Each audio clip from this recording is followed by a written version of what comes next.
विवाद के बाद दिखा कितना बड़ा अंतर। आप देख सकते हैं अक्षरा सिंह और बॉलीवुड स्टारों की पार्टी, लेकिन कुछ तो अलग था इस पार्टी में। पूरा वीडियो देखे और वीडियो आपको पसंद आए तो लाइक शेयर कमेंट करना बिल्कुल ना भूलें। जी हाँ, गीता कपूर के यहाँ पर थी पार्टी जिसमें अक्षरा सिंह को भी इनवाइट किया गया था। वहीं पे दूसरी तरफ पवन सिंह जी का भी बवाल रहा। उनके हर एक शो में काफ़ी ज़्यादा भीड़ नज़र आ रही है, तो विवाद कितना भी कर लूँ हमें वो अंतर देखने को मिल ही जाता है।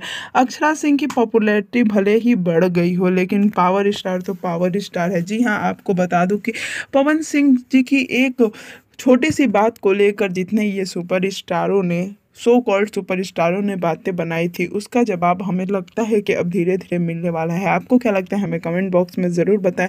और अक्षरा सिंह की पार्टी की कुछ तस्वीरें आप देख सकते हैं, और पवन सिंह के यूपी के बस्ती में हुए प्रोग्राम की अगर झलक देखना चाहते हैं तो आप यूट्यूब पे सर्च करके देख सकते हैं। बहुत सारे चैनलों पे वीडियो अपलोड हुआ है।